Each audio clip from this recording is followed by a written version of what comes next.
오늘 하나님의 말씀 함께 보도록 하겠습니다. 빌립보서 4장 1절에서부터 13절의 말씀입니다. 1절 읽어드리고 너무 길기 때문에 10절에서부터 13절까지 그렇게만 읽어드리겠습니다. 나머지는 함께 우리가 말씀을 들으면서 보시기 바랍니다.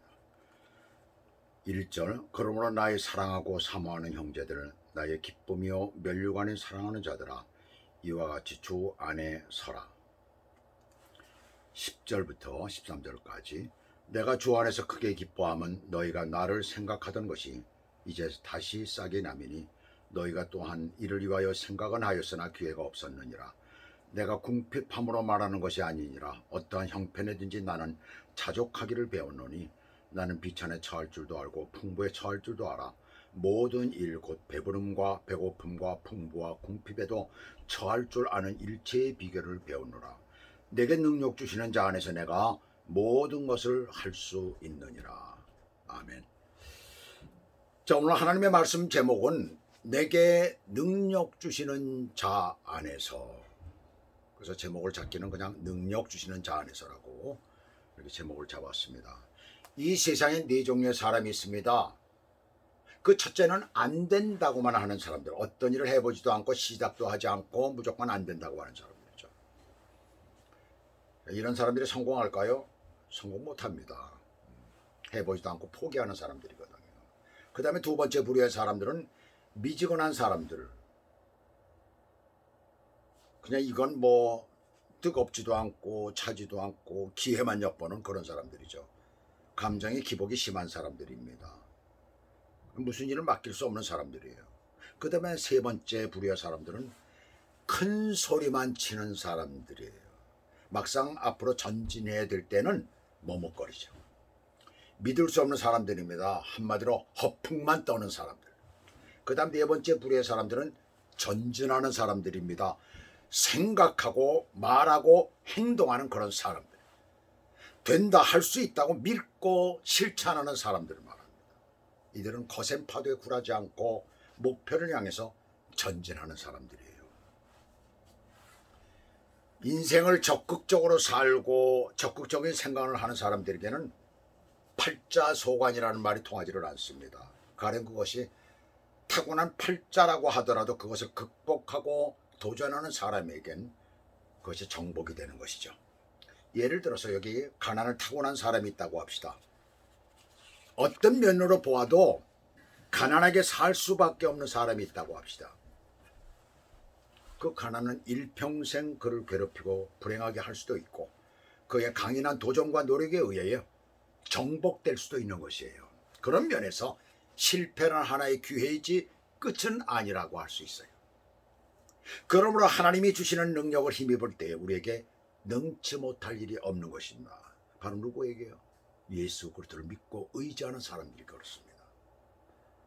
오늘 본문 말씀은 그리스도인들이 교회 안에서 혹은 개인의 삶에서 하나님이 주시는 능력을 힘입어 어떻게 살아야 될까를 가르쳐주고 있어요.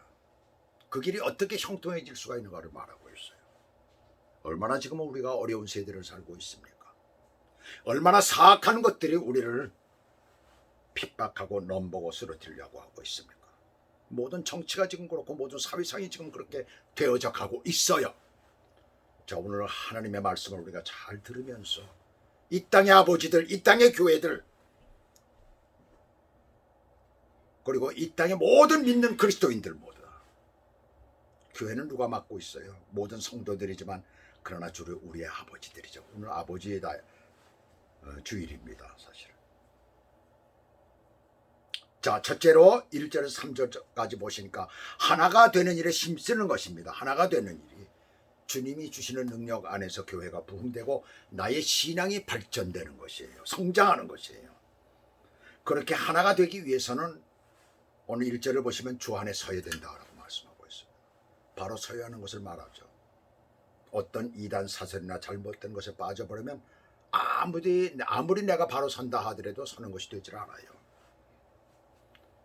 현대를 가리켜서 말씀의 홍수시대라고 하죠. 수없이 많은 말씀들이 쏟아져 나옵니다. 요즘엔 SNS가 발달해가지고 유튜브나 또한 페이스북을 보게 되면 얼마나 많은 말씀들과 얼마나 많은 간증들이 지금 나오고 있는지 몰라요. 그러나 중요한 것입니다. 그것이 진정으로 나의 신앙을 올바르게 하느냐, 의문을 갖지 않을 수가 없지요. 우리의 신앙의 성장은 듣는 것으로 되어지는 것이 아닙니다. 말씀을 묵상하고 암송하고 기도하고 또 그것을 직접 실천하는 전도하고 봉사하고 교제하고 그렇게 실천해야만 되는 거예요. 그래야 우리가 성장하는 것입니다.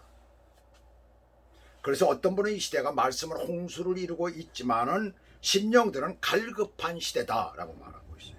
왜 그럴까요? 주 안에 우리 한 사람 한 사람이 바로 서지 못했기 때문에 그렇습니다. 또한 교회가 바로 서지 못했기 때문에 그렇습니다. 내가 서야 할 자리는 서질 못하고 남의 자리만을 넘보기 때문에 그래요. 그래서 주 안에서 바로 서야 되는 것입니다. 그 다음 2절을 보시면 하나가 되기 위해서는 주 안에서 같은 마음을 품어야 된다라고 했어요. 다윗이 왕이 되기 전에 사울 왕의 밑에 있을 때 사울 왕이 미모를 사서 끝내는 도망을 다니죠. 사울 왕이 죽이려고 하니까요. 추적을 피해서 다윗이 몸을 숨기고 있었던 것이 아둘람 굴입니다. 사무엘상 22장 1절에서부터 5절까지 보시게 되면 다윗이 아둘람 굴에 몸을 숨기고 있을 때 사울에게 충성을 맹세하지 않고 사울의 명령에 따르지 않은 죄 때문에 쫓겨다니고 미움을 받던 그런 사람들이 몰려오기 시작합니다. 또 사업에 실패하고 세금은 가중하고 납세할 능력은 없고 그래서 빚만 덩그러니 지고 먹고 살 수가 없어서 온 사람들도 있어요. 너무나 살기가 어려웠기 때문에. 그리고 억울한 일을 당하여 마음이 원통하고 하소연할 데가 없어요. 한숨 짓고 있던 그 사람들이 다윗을 찾아서 아둘람 굴로 왔습니다. 그 수가 적지 않게 400여 명이나 되었다라고 합니다. 억울하게 당하고 원통한 마음을 가진 같은 마음을 가진 사람들이 모였기 때문에 그 힘은 대단히 큰 것이었고 다윗이 나중에 큰 군대를 일으키는데 그들은 기둥이 되었던 것입니다. 주님 안에서 같은 마음을 가진 사람들, 거듭난 무리들이 같은 마음을 가진 사람들, 그들이 교회를 섬긴다면 교회는 대단한 힘을 얻게 되는 것이죠. 그렇게만 되면 우리들의 교회는 이 땅 위에서 못할 일이 없을 줄로 믿습니다. 제가 하는 이 말은 건물만 크게 만들라는 것이 아니에요. 사람만 크게 불리라는 말이 아닙니다. 주 안에서 같은 마음을 품은 사람들, 예수 그리스도의 복음 안에서 같은 마음을 품은 사람들이 모여져야 되는 거예요. 그 사람들이 힘을 발휘해야 되는 거예요. 그래야 교회가 하나가 되고 온전하게 되는 것입니다. 그 다음에 3절은 돕고 도우라는 말씀이 여기 나오고 있죠. 그 다음에 하나가 되기 위해서는 주 안에서 도와야 된다는 거예요. 우리 시대의 고민이 무엇입니까? 서로 발을 내밀고 내 발 씻기라는 것이죠. 허리에 수건을 두르고 대야에 물을 떠다가 발을 씻기려는 사람이 없다는 얘기입니다. 그래서 주님은 제자들의 발을 손수 씻기시고 난 후에 너희들도 서로 발을 이와 같이 씻기라고 말씀을 하잖아요. 씻으라고 말씀하잖아요. 그것이 옳다라고 하십니다. 사랑의 교사요, 사랑의 교육가로 유명했던 페스탈로치 선생은 길거리를 돌아다니며 깨진 유리병 조각 따위를 줍곤 했다고 해요. 누군가가 그 이유를 물었을 때 그는 만약에 길거리에 그렇게 깨진 유리병이 있으면 우리 아이들이, 우리 사랑스러운 아이들이 나가서 놀 때 다치지 않겠느냐, 그것을 너희들이 어찌하겠느냐 그랬어요. 우리가 그걸 어찌하겠느냐 그랬어요. 근데 여기서 중요한 게 한 가지 있습니다. 우리 페스탈로치 선생 대단한 분이죠. 누구라도 그렇게 해야 되는 것입니다. 근데 중요한 것은 무엇입니까? 만일 그 어떤 사람들이 길거리에 유리병을 버리지 않았다면 더 좋을 것이 아니겠는가 하는 것입니다. 서로 책임지는 도덕을 공중도덕이라고 하죠. 서로 함께 사는 삶을 공존이라고 합니다. 남이야 어떻게 되든 말건, 남이야 죽건 말건, 나만 잘 되고 나만 잘 살면 된다고 하는 정신이나 생활은 공중도덕도 아니고 공존의 정신은 더더욱 아닙니다. 교회에서 언제나 책임을 맡은 직분자들은 신앙 세울 가운데서 나만 생각해서는 안 된다는 것이죠. 믿음이 어린 성도들은 누구를 보겠어요? 목사님을 보고 따라갈까요? 아닙니다. 그들이 생각하기에 목사님은 굉장히 멀리 계신 분이라고 생각을 하거든요. 그래서 자기를 교회로 인도한 사람이나 또한 교회에 또 모범이 되는 어떤 집사님을 보고 자기가 생각하기에 그분을 따라가게 되어 있는 거예요. 그분이 하는 대로 합니다. 기도하는 것도 배우고, 교회 봉사하는 것도 배우고, 교회 출석하는 것도 배우고, 다른 사람들과 교제하는 것도 배우고, 그야말로 모든 것을 그분과 똑같이 하게 되죠. 따라서 하게 되는 것이에요. 근데 만약에 그 모델로 삼은 그 사람이, 롤 모델이 된 그 사람이 만약에 제대로 잘못하지 못하면 어떻게 되겠어요? 그래서 교회는 나의 책임이 크다는 것을 내가 알고 무슨 일이든지 협동해야 되는 것입니다. 다른 사람과 협동하지 못하면 자신도 병들게 되고 또 다른 사람에게도 상처를 주게 되는 거예요. 다른 사람의 마음을 어둡게 하고 신앙까지도 문제를 만들게 되는 것이죠. 그야말로 하나님 앞에 죄를 짓는 것입니다. 신앙생활은 자기 고집대로 하는 것 아니에요. 고집을 버리시길 바랍니다. 그리고 주님 앞에 먼저 순종하고 함께 돕는 여러분들 되시길 주 예수 그리스도 이름으로 축원합니다. 그 다음에 두 번째는 4절에서 7절이에요. 내게 능력 주시는 자 안에서 항상 기뻐하는 것입니다. 제가 서 있는 여기 뒤에 보면 항상 기뻐하라. 데살로니가전서 5장 16절의 말씀, 제일 첫 번째 나오는 말씀이 거기 나오고 있습니다. 항상 기뻐하는 어떻게 되는 것일까? 그걸 어떻게 할까? 오늘 5절에 보시게 되면 관용을 베푸는 것이라고 했어요. 관용을 베푼다는 것은 용납하고 받아들인다는 것입니다. 그러니까 어떤 경우에도 흔들리지 않고 자신을 지킬 줄 아는 사람이에요. 그래서 다른 사람의 실수나 잘못도 웃으면서 넘길 수 있는 사람, 이런 사람은 주님 안에서 항상 기쁨을 소유할 수 있는 것이에요. 중국 노나라에 양태라는 사람이 있었어요. 이 사람은 한 다리가 잘린 사람이었습니다. 그러나 학덕이 뛰어난 사람이었기 때문에 그 사람 곁에는 항상 사람들이 바글거렸어요. 같은 시대에 있었던 공자의 문화에 모이는 그러한 사람만큼이나 많이 모였습니다. 하루는 공자의 제자 중 한 사람이, 아마 질투가 났던 모양이에요. 그 제자가 공자에게 이렇게 말을 합니다. 다리 하나밖에 없는 병신은 보기에 뛰어난 점도 없는데 많은 사람들에게 사모를 받고 있으니 어째서 많은 사람들에게 저렇게 많은 사람들이 몰려듭니까? 라고 했어요. 그때 공자는 이렇게 대답했다고 합니다.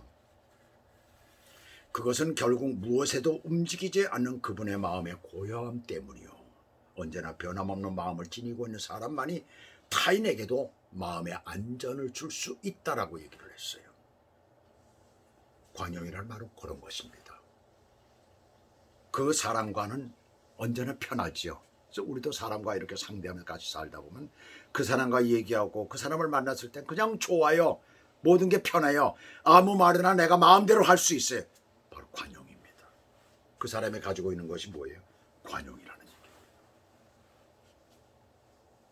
그 다음에 또 기뻐할 수 있는 비결은 뭐예요? 6절 보시면 오직 염려하지 말고 하나님께 아뢰는 것입니다.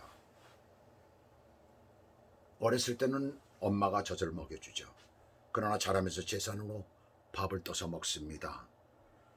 건강한 사람은 자기 손으로 밥을 먹고 자기 치아로 음식을 씹고 자기 위장으로 소화를 시키고 흡수합니다.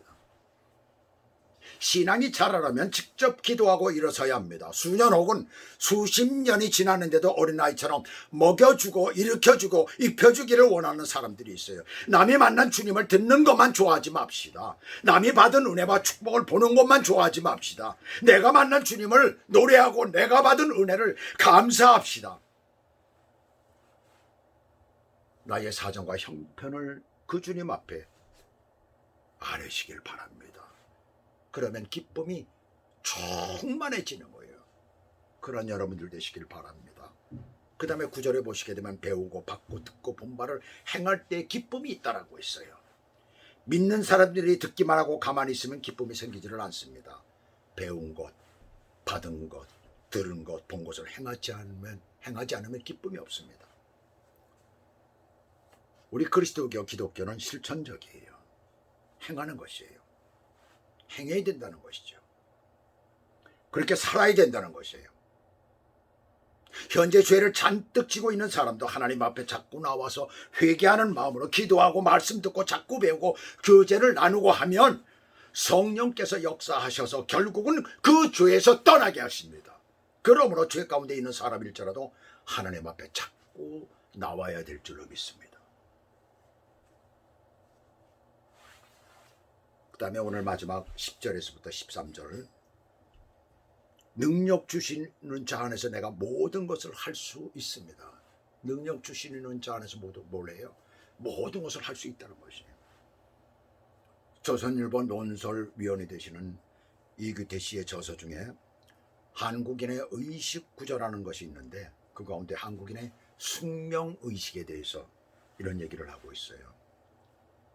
흥부전의 주인공인 흥부는 적잖게 아이들이 무려 25명이었는데 너무 가난해서 입힐 옷이 없기 때문에 멍석 한 장에다가 25개 구멍을 뚫어서 목만 꿰어서 놓았습니다.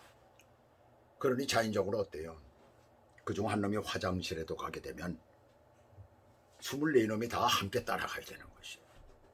이 비극적인 가난을 이 흥부는 뭐라고 얘기를 하는 줄 압니까? 다 너희들 타고난 팔자다 라고 아주 여유 있는 표현을 그렇게 했어요. 그러나 적극적으로 인생을 사는 사람들에겐 팔자소관이라는 말이 통하지를 않습니다. 타고난 팔자가 그렇더라도 그것을 극복하는 도전하는 사람에겐 정복이 되는 것이에요. 자, 미국 사람들과 한국 사람들이 어떻게 다릅니까? 우리가 초기 미국 개척사를 보게 되면 그들은 손에 무기와 연장을 들고 개척해 나갔어요. 산골짜기를 깎아서 집을 짓고 농토를 만들고 맹수와 싸우고 인디안들과 싸워 나갔습니다. 그러나 우리 조상들은 미국인들과 달리 그들처럼 생활 조건을 만들어가면서 산 것이 아니라 이미 만들어진 생활 조건을 찾아다니며 살았어요. 그래서 서양 문화는 개방 문화, 적극적인 문화요. 동양 문화는 은둔 문화, 소극적입니다. 그런 의미에서 실패는 기회라는 말은 진리입니다.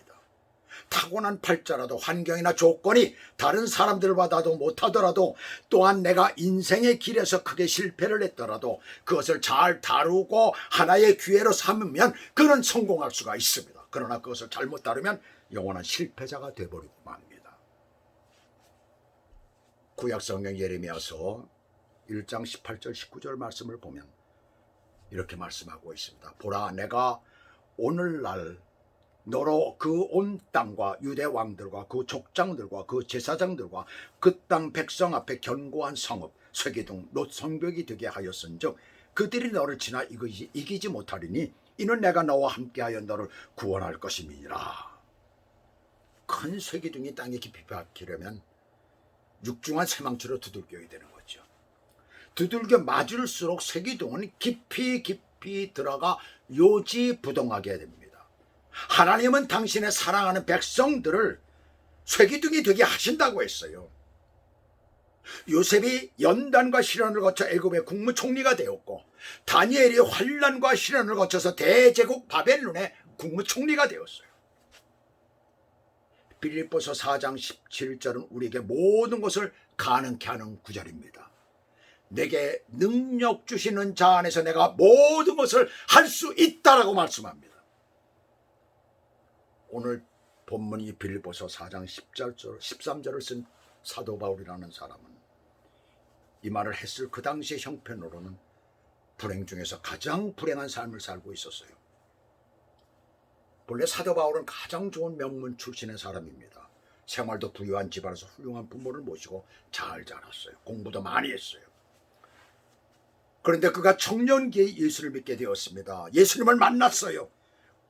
그가 메시아이시라는 것을 알았습니다. 그리고 자기가 믿는 예수가 얼마나 위대하고 훌륭한 분인가를 깨닫고 그리스도를 위해서 헌신 봉사하기로 결심을 했습니다. 그는 그리스도를 위해서 몸을 바친 것입니다. 그러나 고단한 삶을 살지 않을 수가 없었어요. 그는 일정한 집이 없었어요. 손수 노동을 하면서 처음에는 전도비를 충당했습니다. 반대파들의 그 중상모략으로 마음이 계속 아팠어요. 두들겨 맞고 옥에 갇히고 굶주리고 헐벗고 항해하다가 난파를 당하고 결국은 죄수의 몸으로 로마에 끌려가게 되었고 그리고 순교의 잔을 마셔야 했습니다. 그러나 그는 이러한 고난과 시련 속에서 위대한 진리를 하나 발견했습니다. 그것은 사람의 참 만족이란 먹고 입고 쓰고 누리는 데 있는 것이 아니라 예수 안에 참 만족에 있다는 진리를 발견했습니다. 이것은 위대한 진리이며 발견입니다. 오늘 우리도 이 진리를 깨달아야 됩니다. 미국 매사추세츠주에 있는 케이프 코트라는 곳에서 한 변사체의 소녀의 변사체를 발견했는데, 경찰에서 그것을 신원을 확인할 수 없었기 때문에 그 지방 신문에다 냈어요.